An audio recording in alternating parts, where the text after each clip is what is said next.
I am a huge Battlefield fan. I have played almost every Battlefield game to date.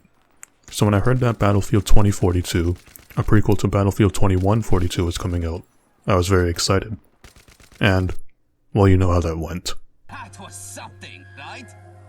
But while Battlefield 2042 was disappointing a ton of people, there's another game that is making a lot of people, including me, very happy.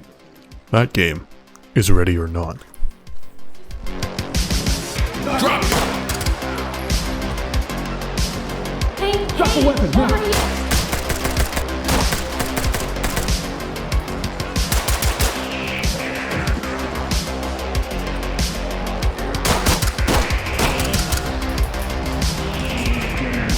Before we get into it, let's break down what the modern trending shooters have devolved into. You have hero shooters. It has precise gunplay. Skin shops disguised as battle royales, and games with unique and consistent visions that are hampered by issues. Look behind you. What the fuck? Here's a few examples of each category. Ready or Not is a game that has none of the problems of the typical modern shooters. It's not a hero shooter, it's not a skin-selling battle royale, and there aren't too many bugs.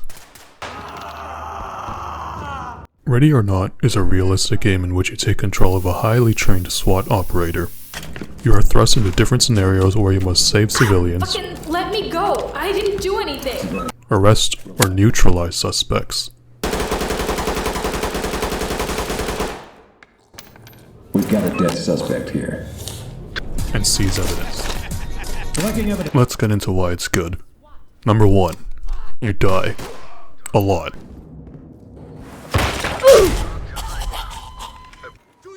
Now why is that good? Well, easy games get boring. Especially shooters. With this game, the more you die, the more you want to keep trying, until you get that perfect run. And there's a lot to get good at. How to enter a room properly. How to take control of a situation. How to chase down that one person who won't sit still.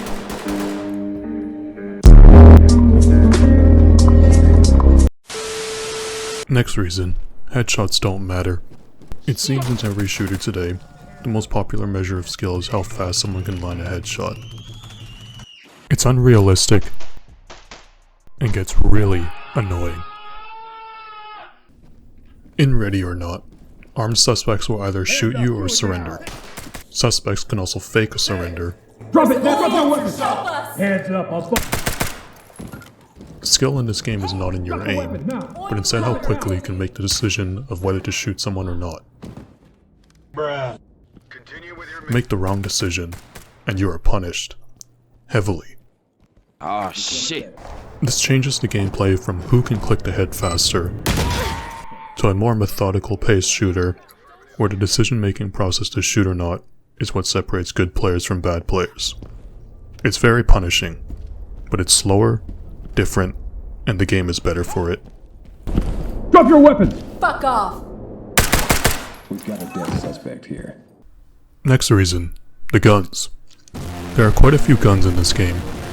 They're realistic, and you can customize them to clone your favorite YouTuber's rifle. And that is the BRN 180.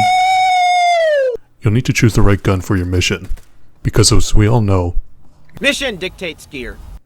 for example, bringing a 7.62x51 FN FAL with a muzzle brake into a small home is funny, but not very practical. Putting thought into your loadout will prepare you better for your mission. Unlike many other games, the guns in Ready or Not aren't too different stats-wise. The devs have said that this is intentional for realism, and so you can use whatever you feel like without feeling outgunned. Get the fuck out of the room! I'm playing Minecraft! Some of the 9mm SMGs do feel a little weak, but perhaps that's realistic too. Another thing I love, the reloads. Highly trained tactical operators should be able to reload fast. It's annoying playing someone who is supposed to be highly trained, and reloads like a 12-year-old's first time at the airsoft field. Thankfully, that's not a problem in this game. And finally, listen to how they sound. And on that note, the sounds.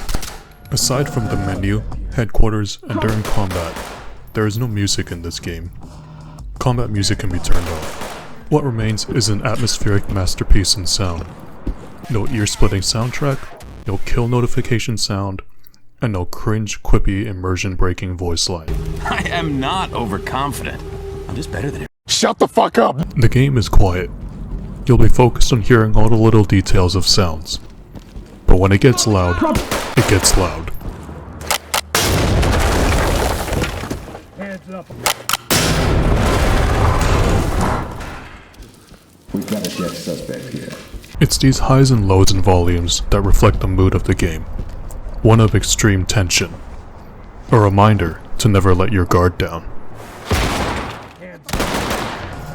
And finally, there are no obnoxious skins in this game. It seems every AAA developer is in a race to develop the most obnoxious, retina-burning skins. What the fuck is that? And don't get me started on weapon charms. It's time to stop! Ready or Not revolutionizes the shooter genre by having guns in their original, unmolested state. And they look good. As for the operators themselves, they look good. You can buy a more expensive version of the game to cosplay an FBI hostage rescue team member, which is an immersion breaking and looks really good. Presumably more skins of this nature will come. So that's Ready or Not. It's immersive, it's not a sweaty Twitch battle royale, and it has depth. In this day and age, where AAA games are either disappointing or stray from their promoted vision, Ready or Not is a welcome surprise.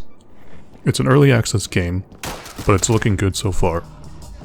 So if you're tired of the trendy, battle pass field shooters that dominate the market, give Ready or Not a try. You just might like it.